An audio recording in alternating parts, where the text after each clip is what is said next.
Mi hermana me odió toda la vida, hasta que expuse su mentira frente a todos. Desde que tengo memoria, mi hermana mayor, Juliana, ha sido la piedra en mi zapato. Ella es 4 años mayor que yo y, honestamente, no sé si alguna vez me ha querido. Cuando éramos niñas, yo la veía como alguien inalcanzable, una figura fuerte, bonita, que parecía tener al mundo a sus pies, pero esa imagen se quebró muy temprano. Juliana nació cuando mis papás todavía estaban en la universidad. Vivió los primeros años con mis abuelos mientras ellos terminaban sus estudios, y cuando finalmente se graduaron y se casaron, ella volvió a vivir con ellos. Supongo que eso marcó algo en ella, porque siempre sintió que tenía que competir por el afecto de nuestros padres. Y cuando yo nací, bueno, ahí empezó todo. El desprecio fue inmediato. Hay recuerdos que no puedo borrar, como la vez que me empujó con fuerza solo porque me acerqué a jugar con sus muñecas, o cuando me tiraba del pelo sin razón y luego se hacía la inocente. Mis padres lo veían como cosas de hermanas, pero no lo era. Había algo oscuro en cómo me miraba, como si le estorbara. A medida que crecimos, eso no cambió. Empeoró. Si intentaba hablar con ella, me gritaba.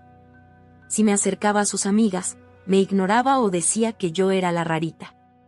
Una vez, me encerró en el baño porque no quería que mis papás me llevaran a una salida familiar.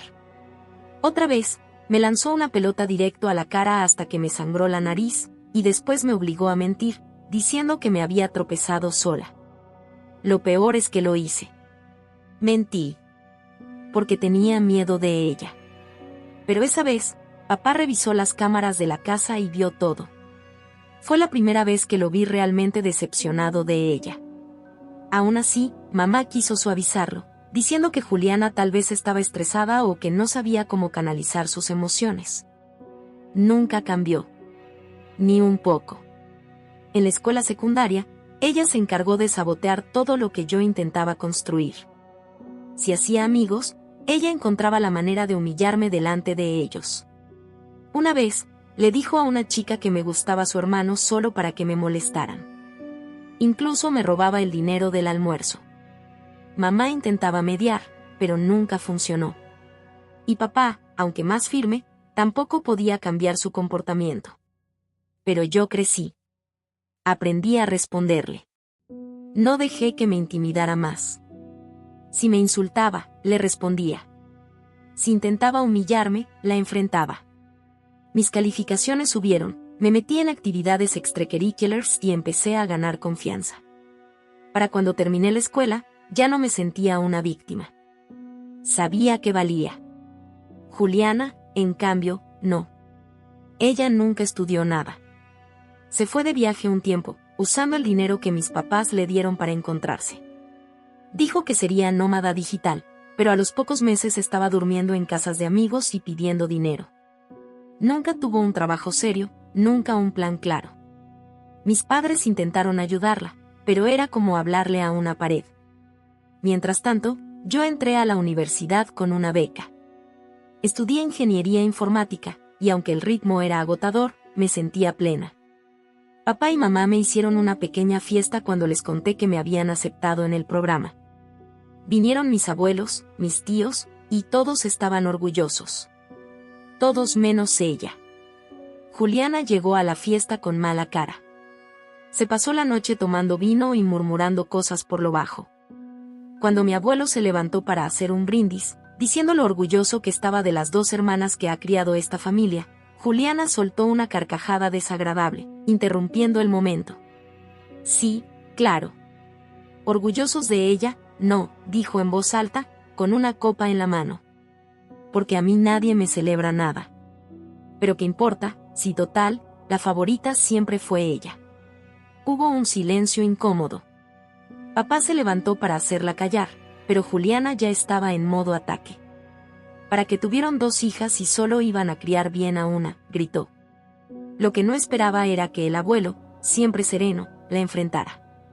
Le recordó con firmeza que nuestros padres la habían tenido cuando apenas eran unos muchachos, que habían sacrificado todo por ella, que si había diferencias, era porque ella misma había elegido su camino.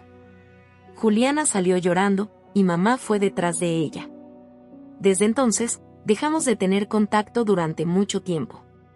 Pasé mis años universitarios centrada en mis estudios, y solo sabía de Juliana por lo que mis padres contaban. Tuvo un accidente manejando borracha. Papá pagó todo y luego le pidió que se fuera de la casa. Ella se negó, peleó, dijo que siempre la trataron diferente a mí. Pero esa vez, papá no cedió. La echó.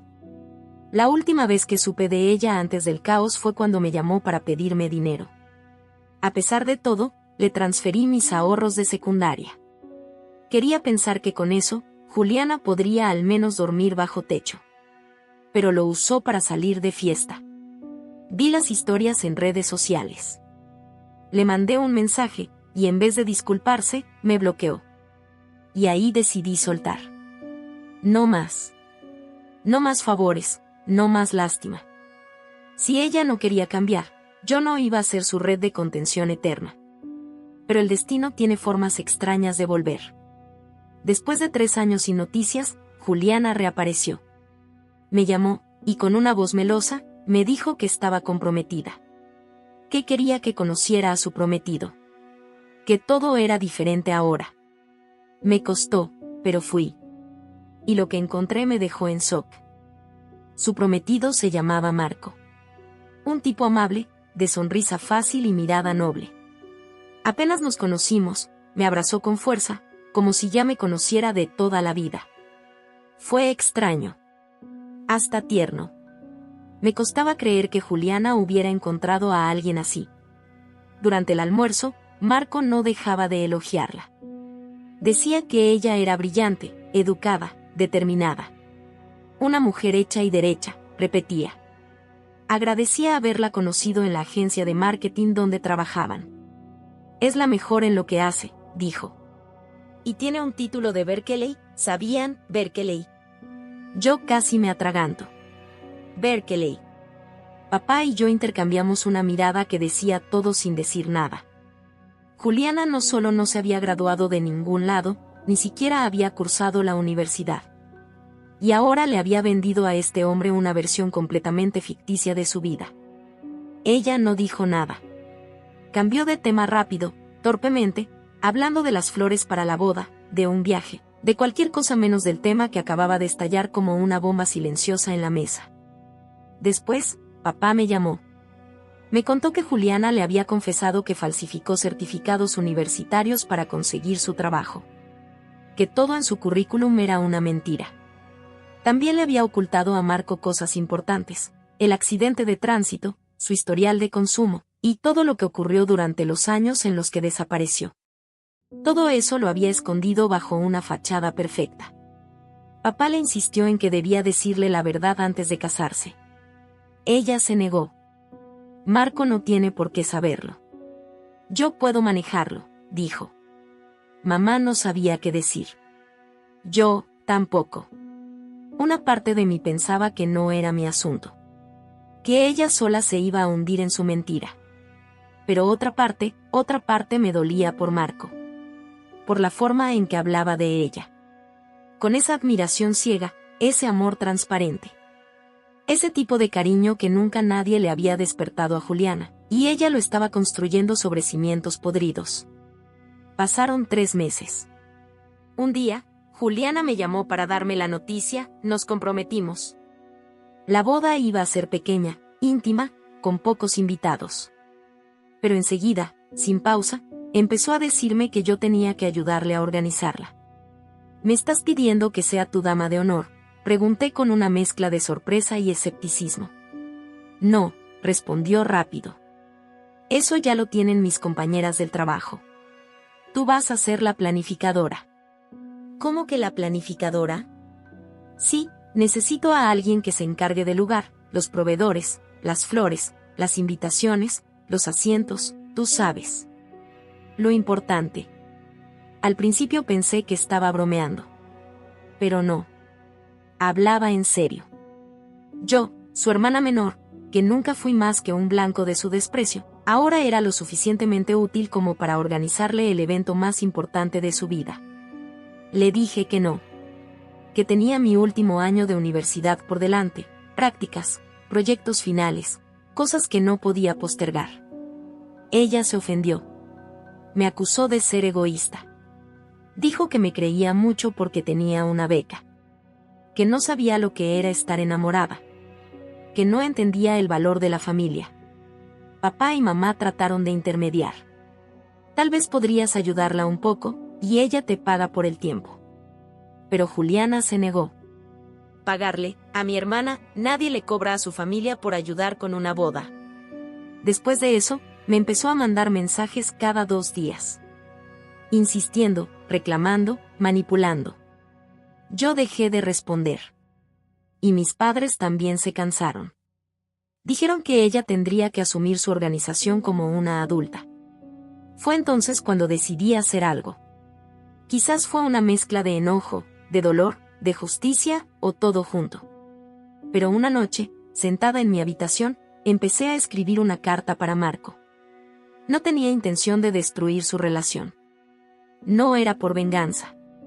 Era por él. Porque se lo merecía. Porque no podía permitir que alguien tan bueno como él fuera engañado de esa manera.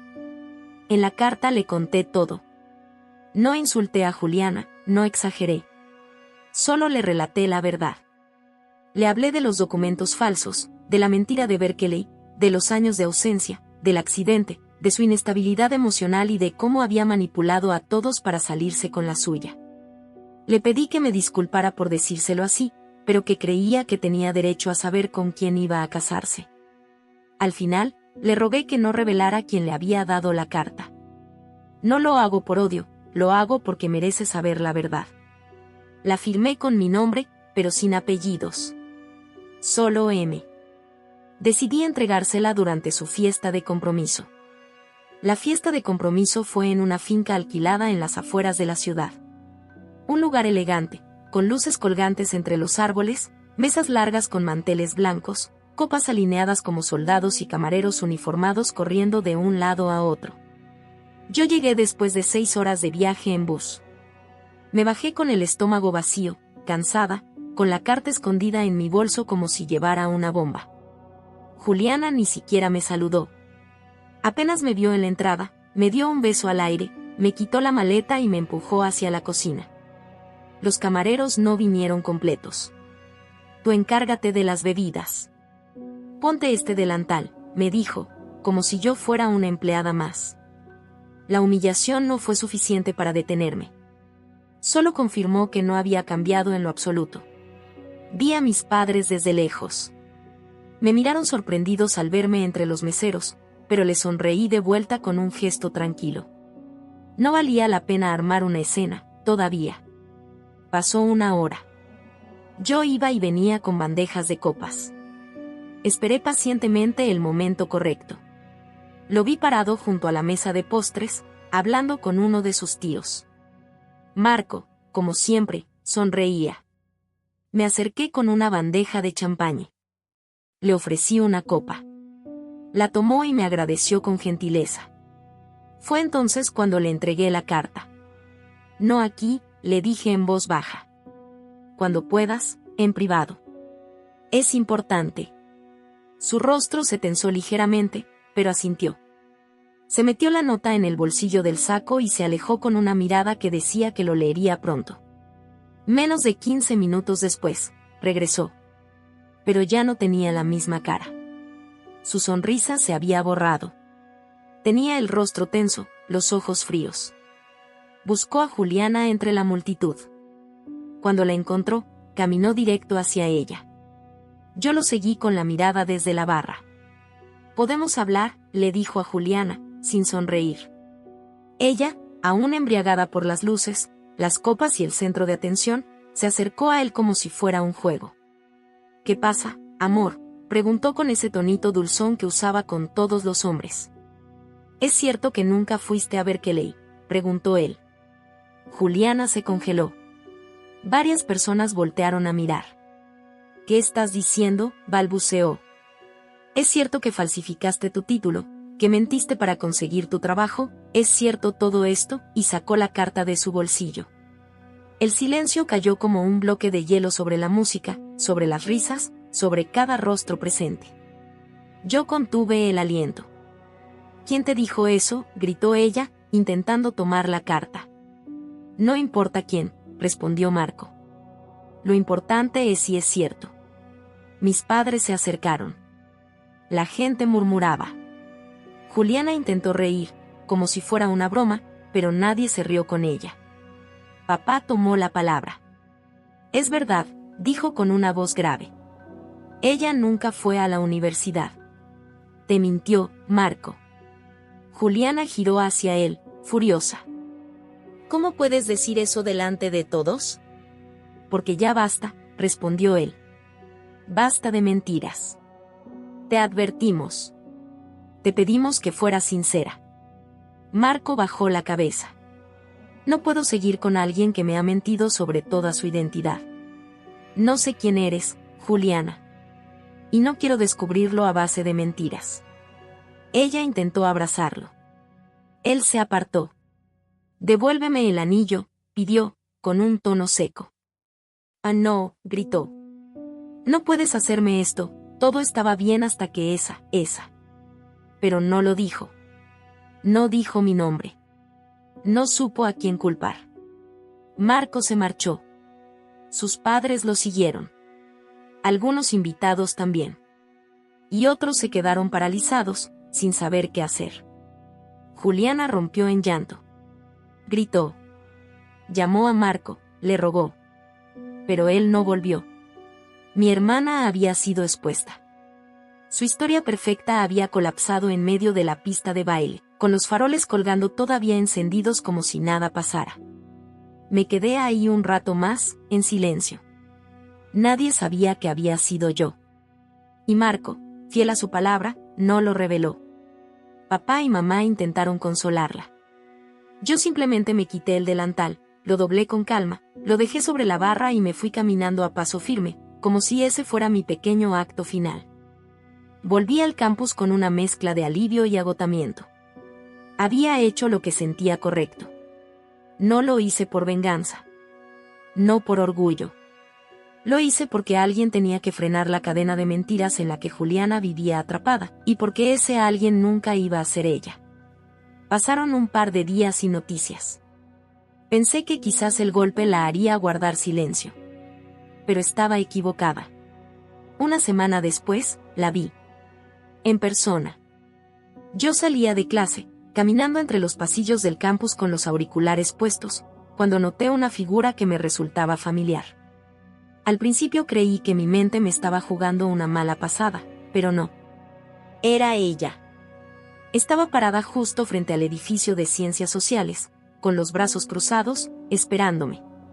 Cuando me vio, se abalanzó. Comenzó a gritarme en plena calle, con estudiantes alrededor, sin pudor ni vergüenza.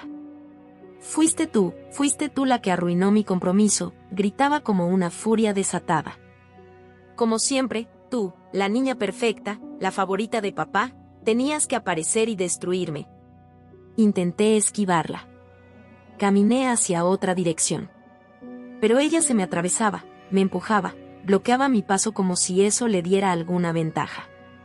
No tienes idea del daño que me hiciste, me echó de su casa, perdí el trabajo, no tengo dónde dormir, chillaba, ya sin ningún control. Y tú te quedas allá arriba, mirando como siempre desde tu trono de perfección. Me quedé quieta. La miré a los ojos. No sentía miedo. Solo lástima. Juliana, le dije, con voz baja, yo no destruí nada. Solo quité el decorado. Lo que se vino abajo ya estaba podrido. Eso bastó para que me agarrara del brazo, me tironeara. Los papeles que llevaba en la mano volaron por el aire. Me empujó. Me cayó al suelo. Y ahí fue cuando algo estalló dentro de mí. No lo pensé. No lo racionalicé. Solo me levanté con la rabia de una década contenida y le devolví el golpe. No soy violenta. Jamás lo fui. Pero esa tarde me vi envuelta en algo que ni yo reconocía. Gritos, manotazos, una lucha entre hermanas rota por la rabia, por las heridas, por todo lo que nunca se dijo. Nos separó un guardia de seguridad del campus. Llegaron otros 2. Nos llevaron por separado. A ella la retuvieron hasta que llegó la policía. A mí, me condujeron a la oficina del decano. Pensé que me iban a expulsar. Que mis últimos meses de carrera se iban a ir por la borda por culpa de esa explosión. Pero el decano me escuchó. Le conté, con cautela, lo que había pasado. Lo esencial. Me dijo que entendía. Que no justificaba la violencia, pero que no iba a tomar medidas contra mí. Que si Juliana volvía a acercarse, debía llamar a seguridad sin dudarlo. Salí de ahí con un temblor en las piernas, pero con el alma un poco más liviana. Esa noche, papá me llamó. Me dijo que Juliana había sido arrestada por alterar el orden público y agresión menor. También me contó algo que me dejó sin palabras. Tu mamá y yo nos vamos a separar. ¿Qué? Ya no tiene sentido seguir fingiendo. Lo de tu hermana fue solo el punto final. Estamos cansados. Expuestos. Yo ya no puedo seguir compartiendo casa con alguien que permitió todo esto. Que lo justificó. Que nunca puso límites. No quiero seguir pagando por sus errores. Ni los de ella, ni los de tu madre. Se hizo un silencio largo. ¿Y Juliana? Pregunté, sin emoción. Ella va a vivir con tu madre. Porque a pesar de todo, sigue dependiendo. Aunque ahora, ya no hay nada que depender. Fue extraño sentir alivio al saber que mis padres se separaban. Pero así fue. Sentí que, de algún modo, por fin algo real estaba pasando. Poco después, me enteré que Juliana había perdido el trabajo oficialmente. Que su jefe, que estaba presente en la fiesta, reportó la falsificación del título y la despidieron sin contemplaciones. Que sus amigos comenzaron a alejarse de ella, que se quedó sola. Y que ahora vivía con mamá, las dos en un pequeño apartamento de una sola habitación, apenas subsistiendo. No les deseo el mal. Pero tampoco voy a ponerme a salvarlas. Yo terminé mi carrera. Con honores. Sin fiestas de compromiso, sin bodas falsas, sin mentiras. Mi padre se mudó a otro estado. Hablamos seguido. Dice que está tranquilo por primera vez en años. Mi madre no me habla. Y Juliana, según su última aparición, está esperando su momento para hacer algo. No sé qué. Pero ya no tengo miedo. Porque no le debo nada. Ni mi silencio.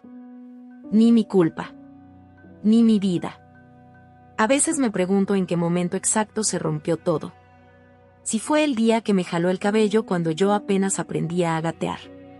Si fue cuando me obligó a mentir con la nariz sangrando.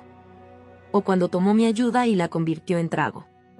Tal vez la ruptura siempre estuvo ahí, en forma de grieta heredada. Una grieta que nadie quiso mirar, que mis padres maquillaron con excusas, que yo cubrí con silencios. Me tomó casi toda mi vida entender que el amor no puede ser una deuda. Que una hermana no deja de ser familia porque pongas límites. Que los lazos de sangre pueden ahogarte si no sabes nadar. Juliana fue mi primera pesadilla.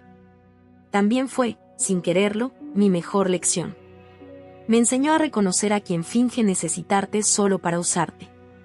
A detectar las palabras que no se dicen pero manipulan. A cuidar mi voz, a no darla por sentada. No fui una hermana perfecta. A veces callé por miedo. A veces fui dura por cansancio. Pero hice lo que pude con lo que tuve. Y cuando entendí que no podía salvarla, decidí salvarme. Hoy miro atrás sin odio, pero con claridad. Sé quién soy. Y más importante aún, sé quién no quiero volver a ser. No soy su sombra. No soy su soporte. No soy la salvadora de su caos. Soy hija de un padre que aprendió a soltar. De una madre que eligió mirar hacia otro lado. Y de mí misma, que al fin decidí mirar de frente. Y eso es suficiente. No olvides dejar tu opinión en los comentarios, dejar tu like y compartir este video.